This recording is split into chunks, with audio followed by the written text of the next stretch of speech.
Welcome to Music and Booze with Mo. I'm Mo Herms, and I've worked in the music industry most of my life, so have met some pretty amazing musicians over the years. I also love a good cocktail, and I've encountered some really interesting bartenders as well. It seems that there's a lot of crossover, so when I can, I like to talk to musicians and bartenders about music and booze. Join us at the bar, won't you?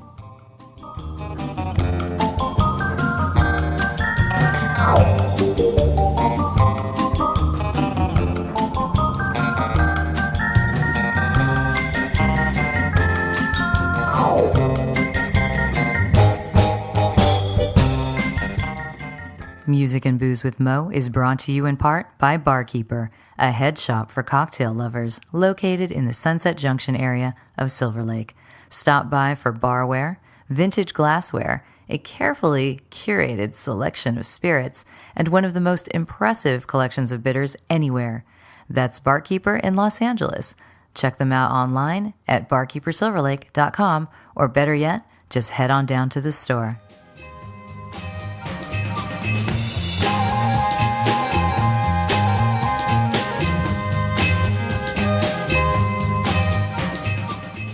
On this episode, I am joined by Nathan Hazard, who has made a name around Los Angeles and beyond by curating bar menus and opening cocktail bars in such far-flung locales as Panama City, Panama, and Bogota, Colombia, as well as being one of the founders of the popular pop-up supper club, The Coconut Club. He also is a rum ambassador for The Real McCoy and has been written up in the LA Weekly as someone you should keep an eye on in regards to his work in the cocktail world. So sit down with us. Nathan and I are having a tiki drink at the classic Tiki Tea, and you should join us. Well, maybe since everybody's showing up, we should just get going with this. Yeah. All right, so I'm going to start this way. Tell everybody who you are. Like your whole name and what you do and everything. That's how we start. My name is Nathan Samuel Valentine Hazard. Ooh, I didn't know you had that many names. I do have a few. And you're not even Latin. Yeah, the Catholic. I know, add Latin to it, and I have maybe 2 more names than that. And you're affiliated, well, I know you because of the Coconut Club. Yes. Kind of. I think I forced myself on you in a very platonic way at a Coconut Club because I'd heard your name. That is true. And but actually, your booze history is what?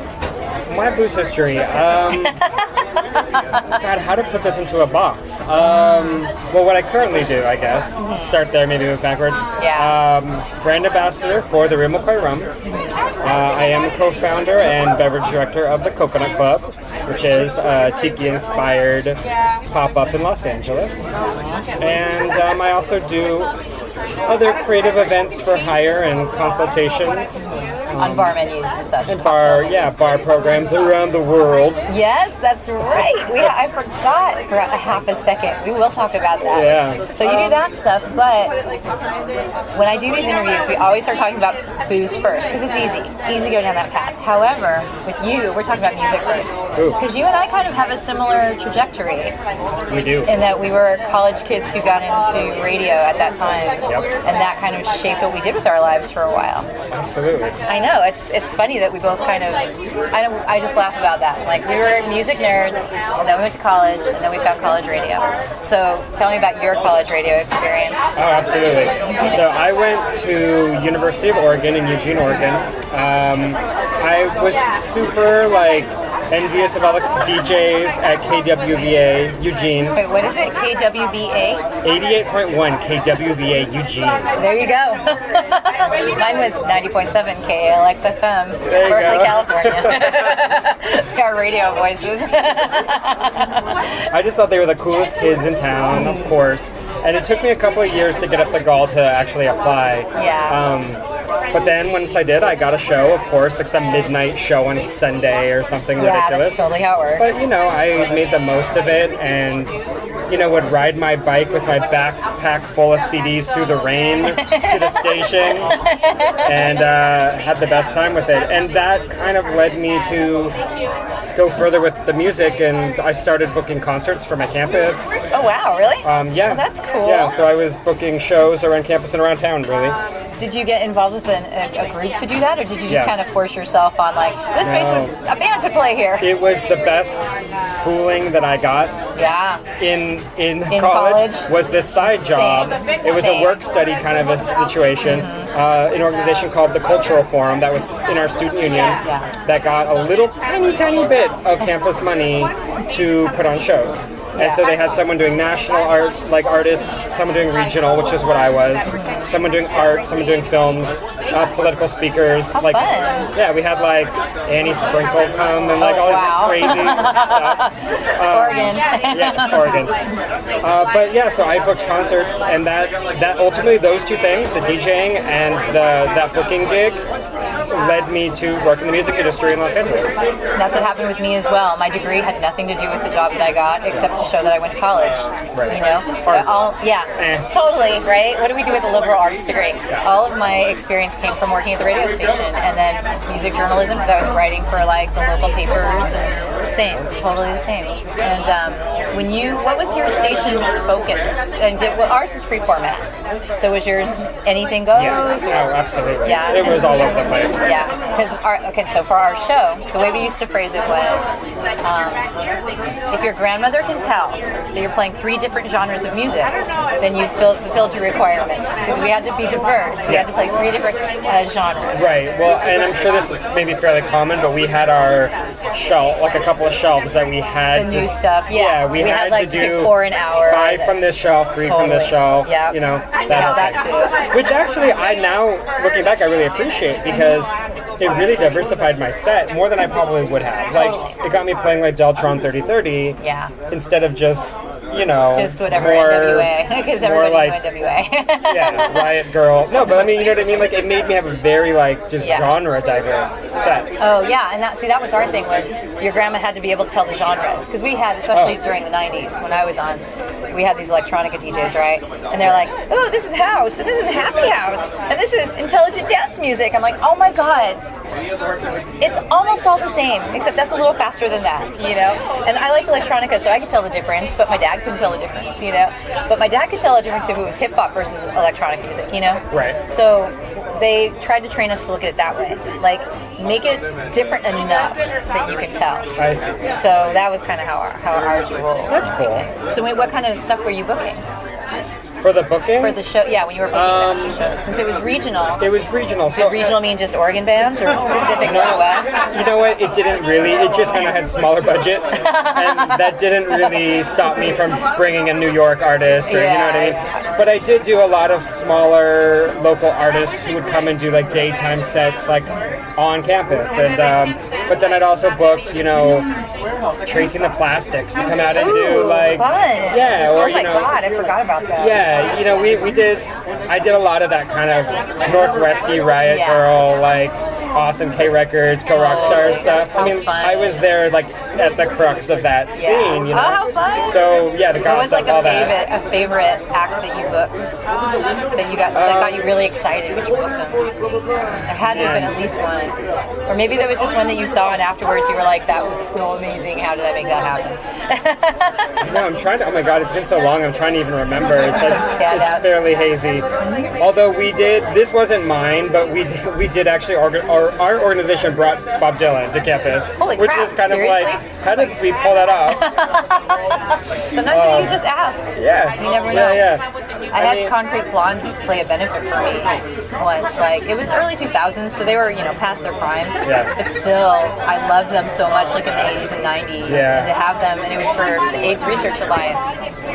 And when I just was like, you know what, I'm just going to ask. And I reached out and asked, would you guys be interested in doing this? And Johnette Napolitano wrote me back and said, fuck yeah, I'm in. What else do you need from me? And I was like, okay. That's So you awesome. never know. You never know. I'm pretty proud of my first show I booked. I had no idea what I was doing. But I ended up getting Calvin Johnson, Mira, and Dear Nora to all do a show together. Wow. And looking back now, I'm like, that was like a really cool like K Records like show. Yeah. that would have totally skipped over Eugene, maybe. You know, like I don't know, but it was super fun. Oh, that's awesome. So that led you to the music industry. It did. And then you became. You were doing A&R, right? What's that? Were you doing A&R? I did. So when I landed in LA, I was doing music video work. A good friend of mine is a director, and she was doing music videos at the time for artists like Bright Eyes and Cake and CSS. And I was having a blast working on those shoots and doing costumes or assistant directing, whatever she needed. And I just had so much fun. So through some of those contacts in Los Angeles, you know, I met some label people and then ended up going in for an interview in marketing at Warner Brothers. And about 6 months after I got the job, and about 6 months later, realized like, oh no, I want to be doing A&R. Yeah. And somehow, because it's really hard. weaseled my way in because it's hard to transition to A&R. It's in any area. To get a desk in A&R. Yeah, totally. And it was it was my first time in my life where I got something that like was coveted, and I felt that. Yeah. Like I had people glaring at me in the building because of course internally everyone applied for this opening. Absolutely. And that's what I people say. just It's hard. glared at me for months, and I was like, okay, you know what? It's not my fault. My taste is better than yours.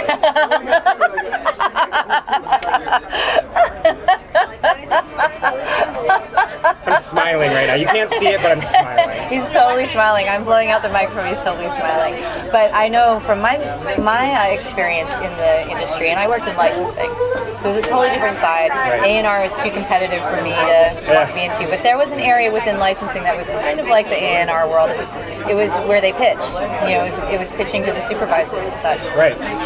And so music licensing, you know, for those who don't know, I think everyone pretty much gets an idea what A&R is because that's when you're like finding them, you're finding the artist, you're making it happen. And then licensing, we're the ones that write the, yes, you can use this song in this movie and all of that. But it seemed like it would be so fun to do the pitching side and just to pitch our awesome catalog. And I also worked for Warner Brothers. I worked for Warner Chappell, which is part of it too. So that's, again, how I know how we keep following this trajectory. And anyone, whenever there was an opening in that area, I swear everybody applied for it. I never did because I knew I wasn't going to stay there forever. And I was kind of like, you know, I don't want to fight my way in and then leave in a year. I just knew I wasn't going to, I think I was there maybe just 4 years, maybe. I knew it wasn't going to be a lifer. So I wasn't going to, because if I had tried, I'm sure I would have had a good chance. Because all those guys knew me, we talked about it all the time. And I'm a music nerd on a different level than some of the other people, as you are. Same, yeah, no, I don't actually fit the A&R mold at all. No. And that was always a challenge for me. A lot of people like to also challenge each other with their historical knowledge and the who's who, and I kind of refused to play that game because I was like, no, like, because you're only going to be asking me within your own wheelhouse, and if I asked you in mine, you wouldn't know the answers either. Do we really need to start that? Like, I know it's like a whip out your dick contest. I was just gonna say that. I didn't know if I was allowed to. Yeah, you can totally say whatever. There's swearing, there's everything. And what's weird is I experienced that in some ways, but because I was a girl. Yeah, man, the years at Warner. I mean, I'm not someone who gets starstruck easily, but I mean. Who starstruck you in a big way? Come on, you gotta name at least one. Well, I did get to be Prince's handler one day. Who, Prince's? Oh, Prince. Shut up! So I had to collect him at his car outside and walk him through the building up to our president's office. Did he allow you to make eye contact with him? He made eye contact. He took my hand. Oh. I got to look into his eyes. Yeah. Yeah. Well, because for a quick moment. Yeah, because before I looked away quickly. We had his publishing. Yeah. And I remember the stories were if you go to Paisley Park and the purple light is on, that means he's in the building, and do not make eye contact with him. Yeah. I think you needed to make sure he could trust me since I was the one handling him for the day. Other than that, I heard he was a very sweet person. Oh yeah, I mean my interaction with him was about as quick as rushing into Courtney Love in the stairwell. But I think my favorite was definitely crying with Stevie Nicks because that happened. Wait, you guys cried together? together? Well, me and about 12 other people. Did she sing a song and it made you Well, cry? she did a playback of her whole new album at the time, and she sang along with every track and told a 20-minute story in between each one. Oh my god. And then showed a video that she wasn't allowed to share of Soldier's Angel, her song, to cut to her visiting all the soldiers in the VA hospital where she volunteered. Oh, wow. And they actually don't allow you to show photos or video of what's going on in the VA hospital, but she said, since I'm not releasing it, I'm just showing you guys, I want to share this with you. It means a lot to me. And one by one, people just started bawling. And by the end, she was grabbing all of our shoulders, and we were all crying together. It was, I literally That's a moment. went back to my desk, crawled underneath it into a fetal position, where I stayed for about half an hour. I shouldn't be laughing, but that's No, amazing. it was unreal. You were completely emotionally. That was that was the high point of my music career. I am a soldier's angel 4 years later. In a war of words between worlds. About what is wrong, about what is righteous. I am a soldier's girl.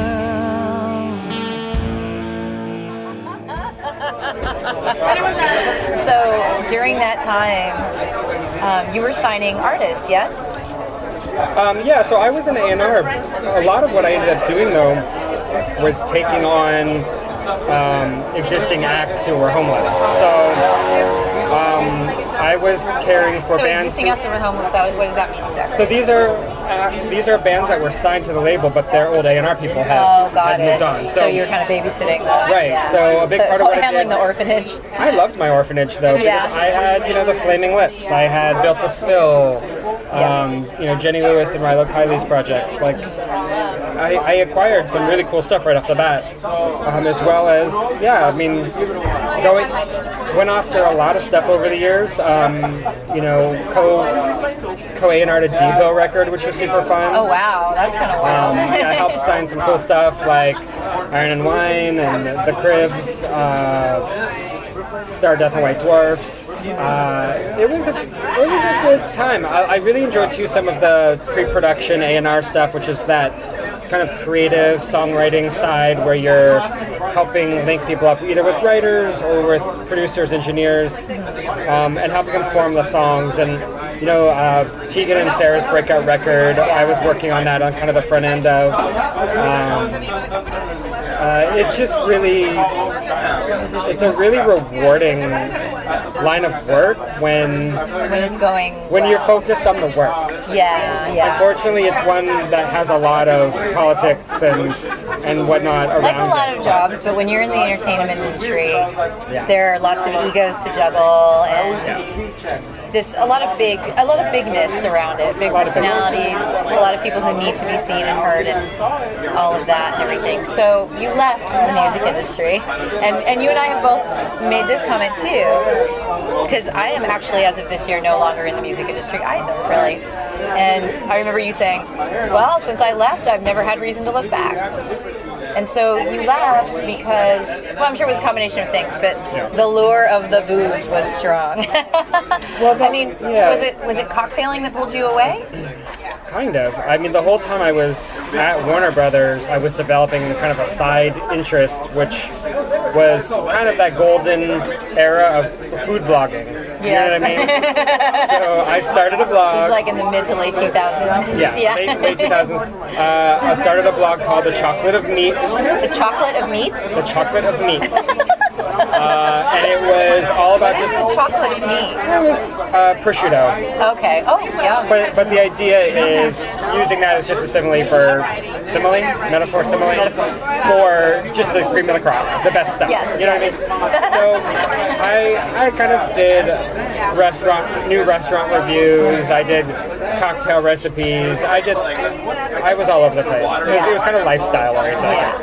But that led me to do an entertaining podcast about entertaining, rather, for a number of years with some other food world peeps on a network called Home Fries. That was really cool. Oh, I remember Home Fries. And that kind of made me excited about different kinds of food media or different ways of doing things. And were you still at Warner Brothers when This you were was doing all this too? still at Warner, Yeah, so these were your extracurricular activities at the time. But through that podcast, one of the co-hosts and myself started doing private events. So people were like, "We love your ideas.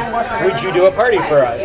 And we were the party guys on this show. So it was like, well, yeah, why not? Why can't we be the party guys in real life? And started throwing creative, interesting parties for people. Cool. And that kind of started becoming something more around the time that I got laid off from Warner Brothers. I started managing bands after that for a few years, which was super fun. Let me travel, it was a little more flexible. Yeah. But it just started dwindling, and I think I realized it wasn't really where my passion was lying, and I noticed that I was more excited about, doing a really kooky, creative, private dinner party for TJ Miller and then what I was doing at my desk. So there was a kind of a slow and somewhat seamless transition that happened between the two over the course of a couple of years. And nowadays I'm full on cocktails and entertaining and booze and all the good stuff. And now you can just enjoy music for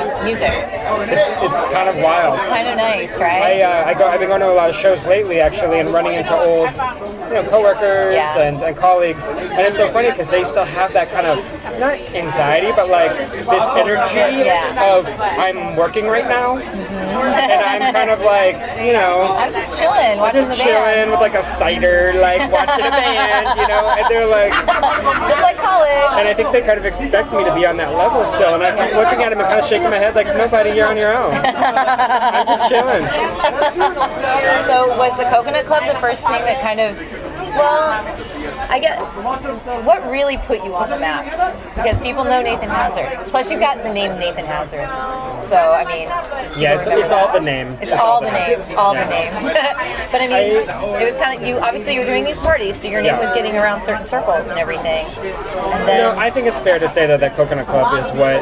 The Coconut Club took it to a different level. It did take it to a different level. I think, we started doing this silly idea, not really knowing if anything would come of it, and pretty quickly led to some really kind of compelling press, which we weren't even really ready for in a way. I think, in a way, that's what pushed us to take Coconut Club a little more seriously, because we had to, because people were coming and press was writing about it, and tickets were selling out, so we kind of had to focus on it in a real way. Los Angeles, it loves an exclusive. So if you've got something that there are only limited tickets to this, and it only happens when it happens, LA wants it. And it also was, as you know well, it was kind of good timing with a moment that Tiki was happening. I was just about to say, it's kind of, that was the other thing, is when did Coconut Club, when was the first Coconut Club event? Do you remember? What year it was? It was 4 years ago. So it's 2018 now. Yeah, it was. That would only be 2014. It was before that. Was it just 2014? I think it was. Maybe end of 2013 or something? It was a summer. It was either summer of 2013. Summer 2013, because I was living in Northern California when I moved back in 2014 to Los Angeles.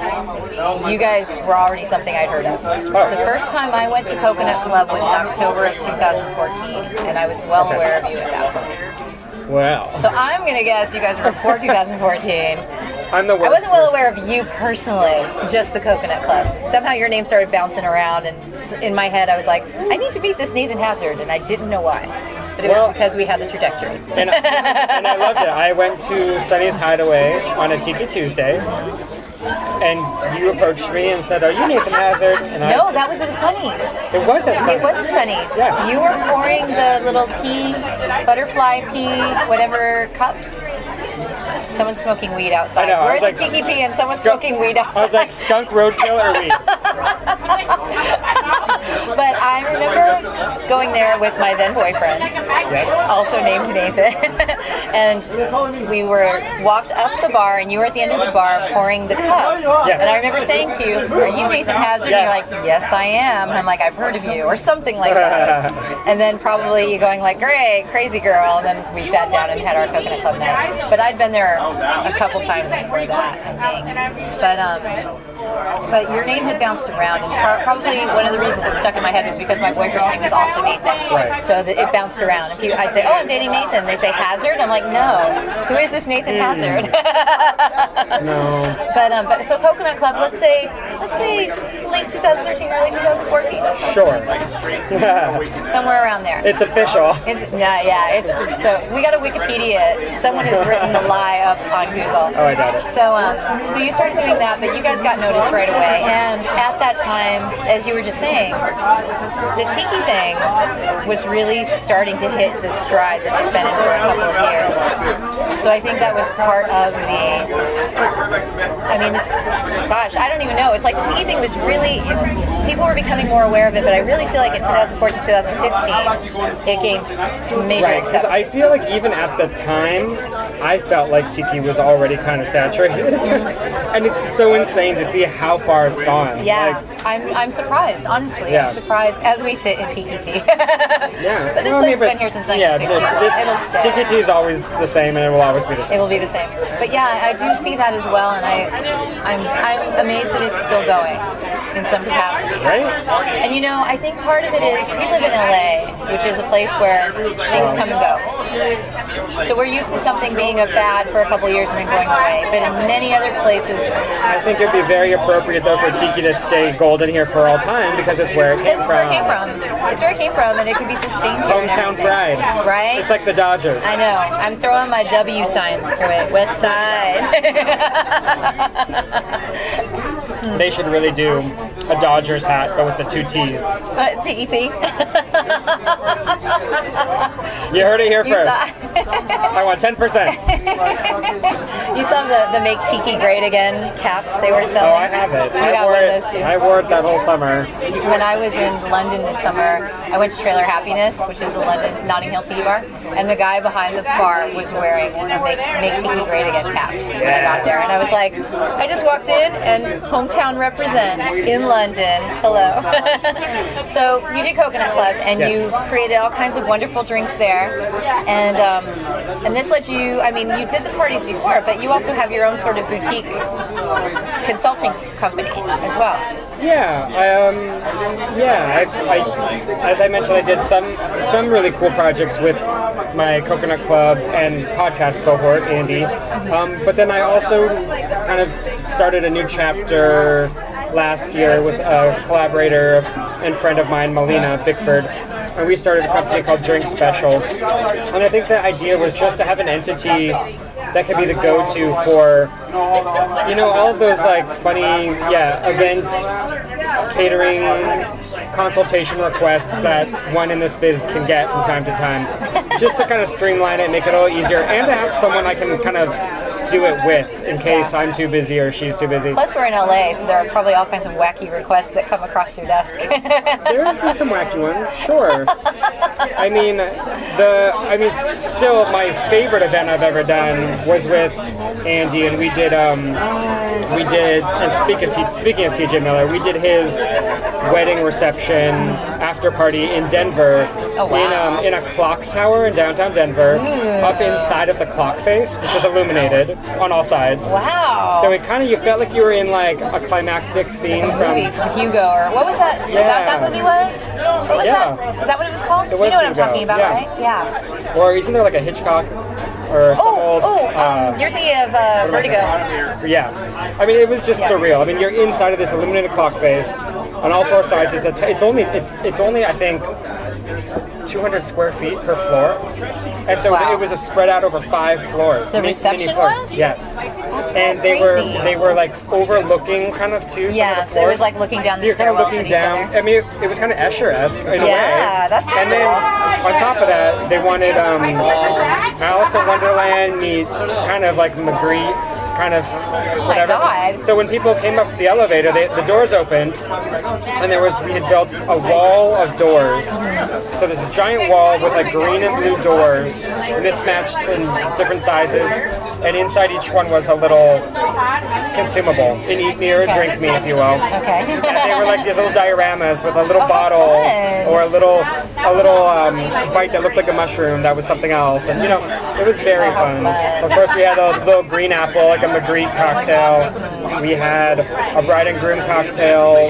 The bride goes by rose petal pistol, so it was a little water pistol with like a smoky mezcal rye, nice. kind of an old fashioned. So yeah, it was just really, really fun, over the top. And it keeps you creative too, I'm sure. Right, and doing drink special has kind of extended that. So we're keeping ourselves on our toes by doing little bar takeovers or pop-ups every other month or so. Yeah. So there's that. it's a fun outlet. So you're also the rep for the Real McCoy.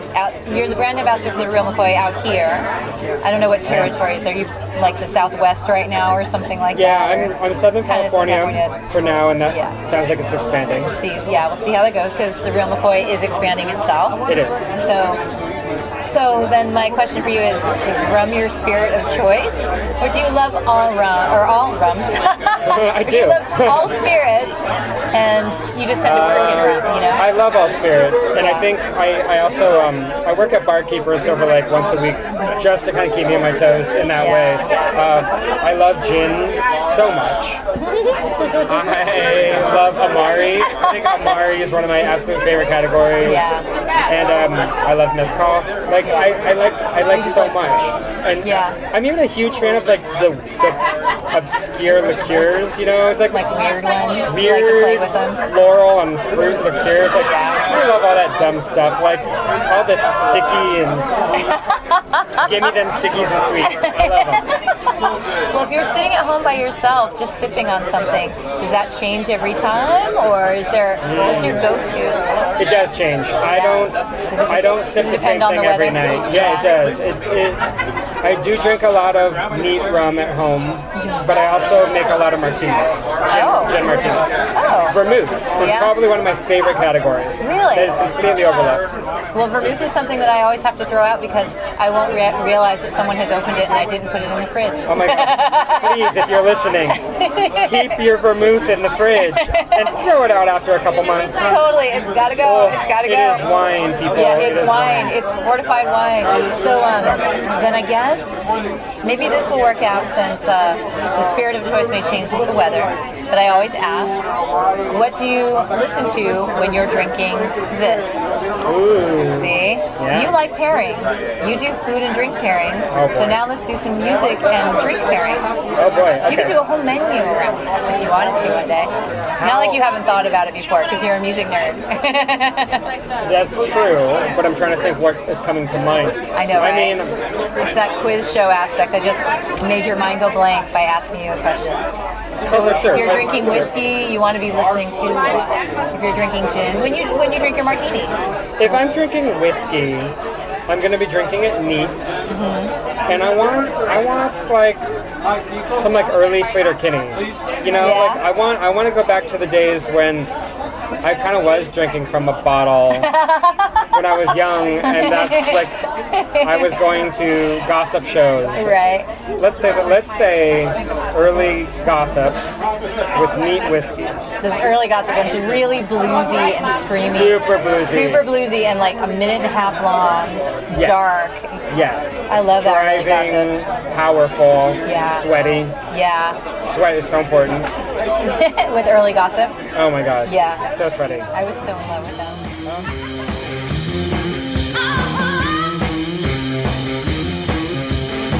You make my knees weak, you make my belly ache. Ooh, when you touch me, but in the best way. Ooh, lady, the truth. I got a crush on you.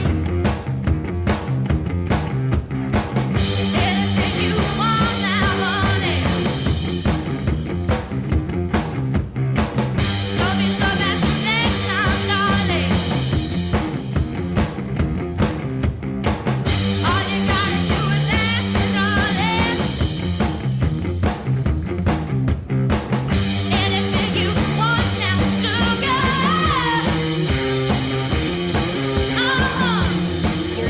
comedy, whiskey, and gossip. Yeah. All right. Oh, that sounds good. So what about your martinis? Do martinis just go with everything? Ooh. It's like my friend Marla was telling us on one of these earlier podcasts, champagne and everything. Well, so actually that's a rule of mine too. Champagne goes with everything? Champagne goes with everything. So when I was young, it was all about the champagne. So we'll say champagne and Morrissey. Because Oh, look at that. Champagne and Morrissey. because I kind of was a young Morrissey obsessed developing person. You were meant to be in Los Angeles. And I drank Because Los Angeles is obsessed with Morrissey. Right. And this was like Tucson, growing up in Tucson, being a greaser, and then going to college and finding myself. Morrissey stayed present through it all. He held my hand. Again, early Morrissey, because this was before things got weird. When he was wearing Band-Aids on his nipples, Morrissey? Yes. Yeah. Yep. God, what band was it that did that song? Band-Aids on my nipples, cause I feel like Morrissey. Oh my God, I don't know. Oh yeah, I feel like Morrissey. Every day's like Sunday. You know what I'm talking about? It was a punk band. But we gotta find that. We'll do it for the outro music. Yeah, totally. But by the time I do this, we'll figure out what it is. So yeah, champagne was like the first thing I would like drink regularly at parties. Really? I was going to You were parties. so fancy. I was drinking Jose Cuervo. Let's be honest, it was probably like Andre, screw top, whatever. That's but true. I love just having a But to this day, bottle of champagne goes with everything. Yeah. Was that convincing?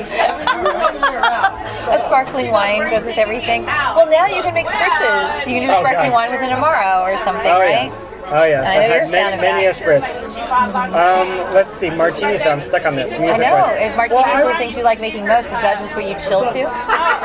Maybe you don't have music. Maybe that's when you have quiet time. No. Martini would be like vinyl. It would be oh my gosh, what is my favorite vinyl record to put on them?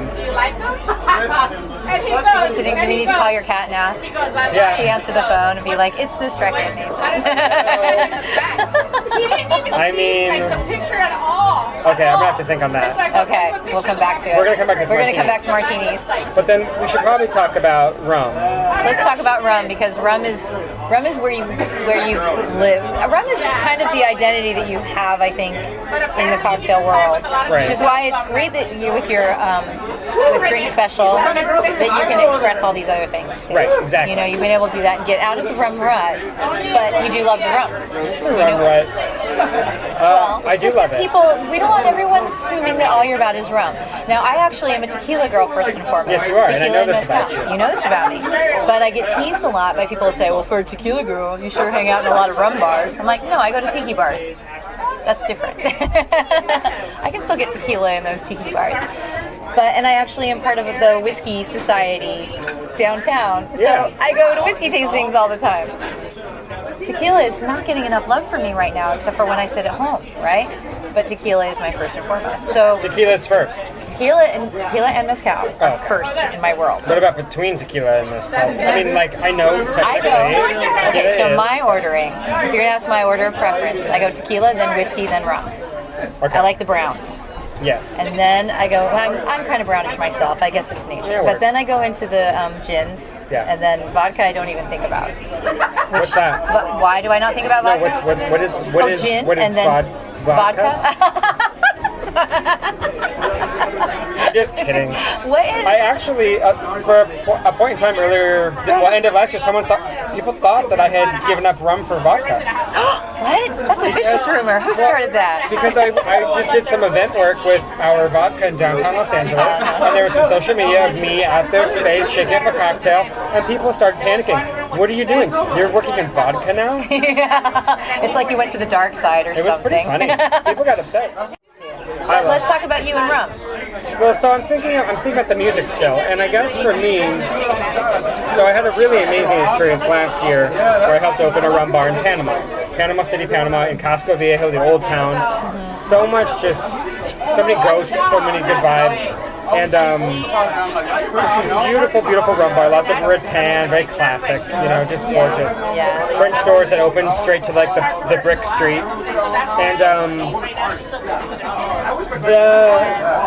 one of the distillers of the brand. They both distill the rum and own the bar. The distiller, he is a big salsa man. So all of the bar is full of salsa records and a record player.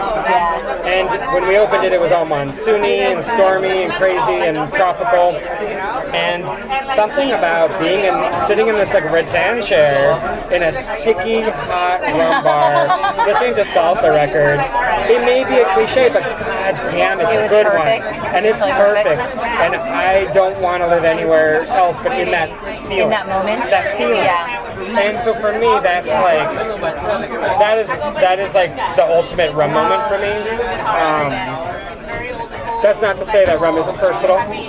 No, it's true, but I mean, I had magical rum moments when I was in Havana, Cuba, like sitting in this little cafe behind the apartment where I was staying. And I walked in there the first day we'd arrived and was immediately hit on by the guy working behind the bar. Perfect. And his name was Marlon, as in Brando. As we spitting out my raised mistake. And he was, oh, you are so beautiful. You will come back and see me again. He was like 12 to my 50, right? You know, so I'm like, yeah, I'll come see you again. I'm on vacation, yo. So I went back there every day because it was always downtime.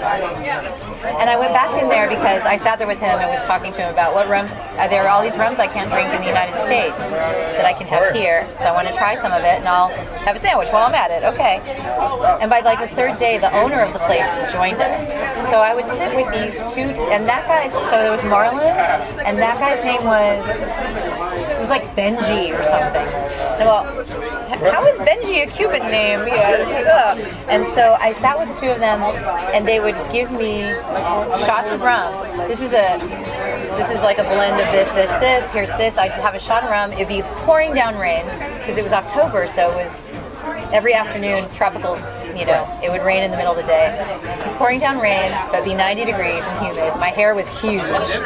I'm tasting these rums with these two handsome Cuban men in the back of this cafe and smoking their cigars. They're just like, just take a smoke of this, swish the air around in your mouth, now drink some of this rum, swish that around too.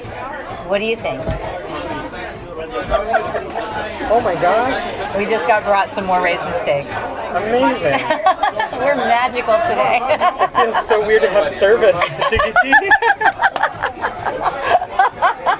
We're just that special, apparently.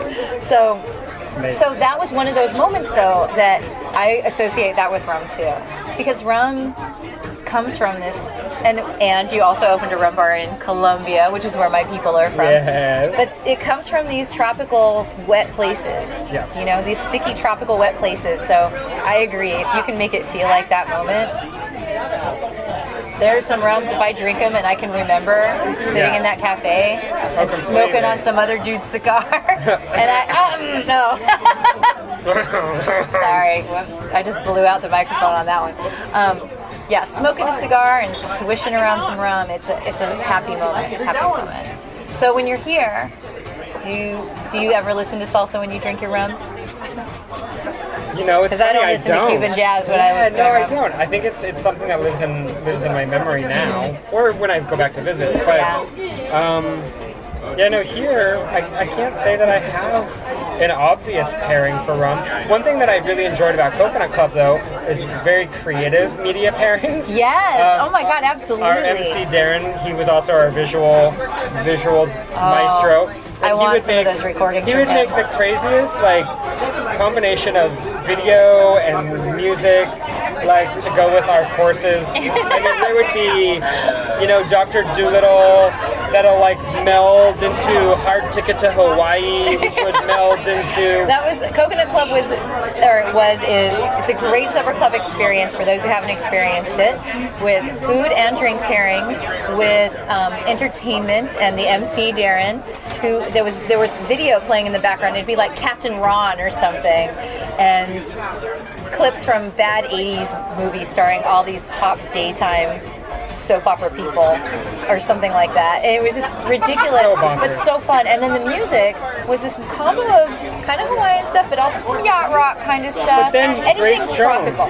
But then you get Grace Jones, David Bowie, China Girl, amazing. I can't hear that song now and not think of Coconut Club. And you know what I like about this, and so any tiki people listening, any hardcore tiki people, you're going to be offended when I say this. I think it's all in fun. It's because some tiki purists, they only want to hear this kind of music, and you know what? That's wonderful. If you're at Trader Sam's, you're hearing the Exotica, and it's wonderful. Right. But you're at Coconut Club, which is a goofy, fun, irreverent night out. Right. So have fun with it. Throw all kinds of stuff in there because it's about making you smile and laugh. More so than maybe transporting you to that exotic locale in 1943 or 1952 or whatever, you know. So I always have a blast when I go to Coconut Club. Yeah, I think it just made me kind of appreciate the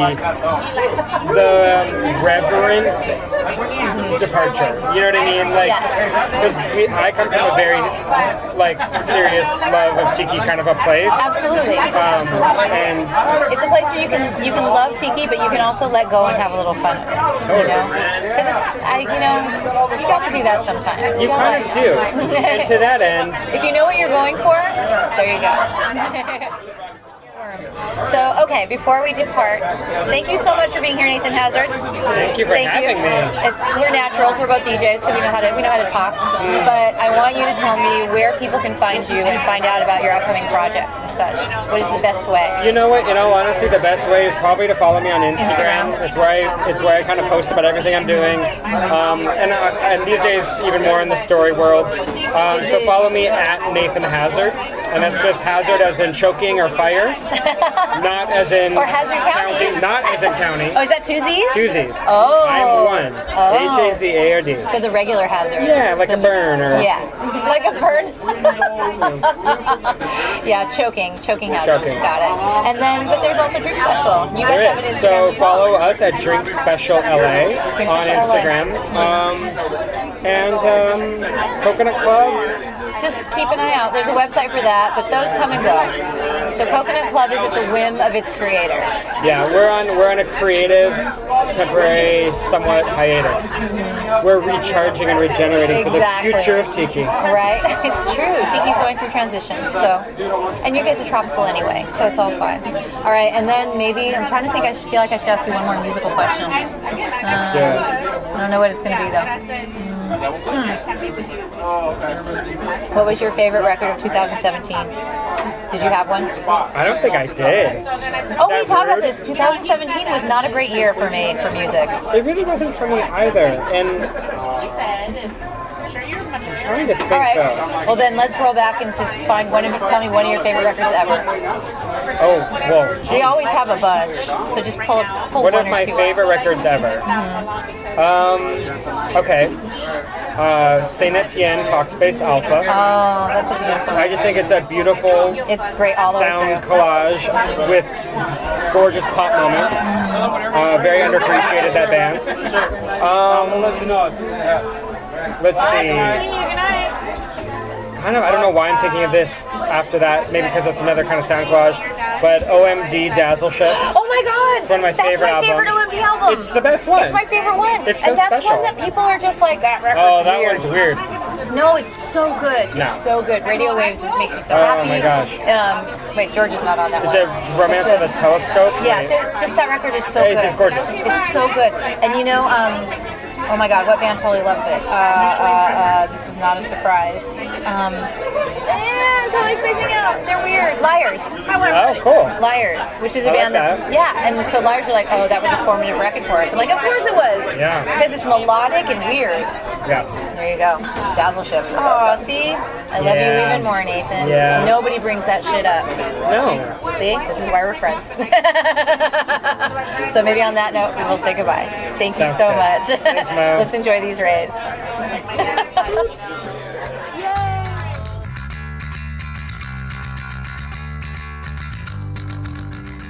Well, that was fun, wasn't it? Thanks to Nathan Hazard so much for hanging out with me at the Tiki Tea in Silver Lake, California, smack dab in Los Angeles, so that we could yell at each other over tables and drinks and talk about all kinds of fun stuff. I'm so grateful you listened, and make sure that you go follow him on Instagram. That is Nathan Hazard with 1 Z, so that you can be up to date on what kind of comings and goings are happening in the pop-up scene in Los Angeles. He is really on top of the latest and the greatest cocktails if you are in this part of the world.